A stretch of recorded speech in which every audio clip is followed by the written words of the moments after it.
اکثر لوگ یہ سوال پوچھتے ہیں کہ اگر نظر بد ہو تو اس کا علاج کیا ہے اور نظر بد کیوں لگتی ہے۔ بات یہ ہے کہ انسان کو چاہیے کہ وہ جو پروٹیکشن والی یاد پڑھتا رہے، ٹھیک ہے، سورہ فلق پڑھنے کا اہتمام کریں، سورہ ناس پڑھنے کا اہتمام کریں، ایسے ہی اعوذ بکلمات اللہ التامات من شر ما خلق یہ پڑھنے کا اہتمام کریں، اور اس طرح جو سورہ قلم کی آخری دو آیات ہیں وَإِن يَكَادُ الَّذِينَ كَفَرُوا لَيُزْلِقُونَكَ بِأَبْصَارِهِمْ لَمَّا سَمِعُوا الذِّكْرَ وَيَقُولُونَ إِنَّهُ لَمَجْنُونٌ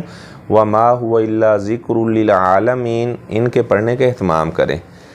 تو چونکہ جب لوگ آپ کے پاس دیکھتے ہیں کہ آپ کا مال انکریز ہو رہا ہے، آپ کی عزت میں اضافہ ہو رہا ہے، تو وہ آپ سے حسد کرتے ہیں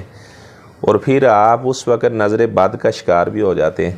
ٹھیک ہے۔ حدیث میں موجود ہے کہ اگر تقدیر سے کوئی چیز سبقت کرتی لَسَابَقَتْهُ الْعَيْنُ تو نظر بد نے تقدیر سے بھی سبقت کر جانی تھی۔ تو بات یہ ہے کہ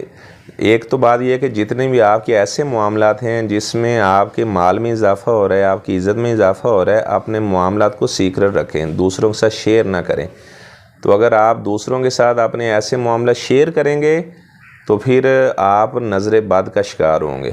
تو بہرحال آپ جو پروٹیکشن والی آیات ہیں یا اس طرح پروٹیکشن والی دعائیں ہیں ان کے پڑھنے کا اہتمام کرتے رہیں۔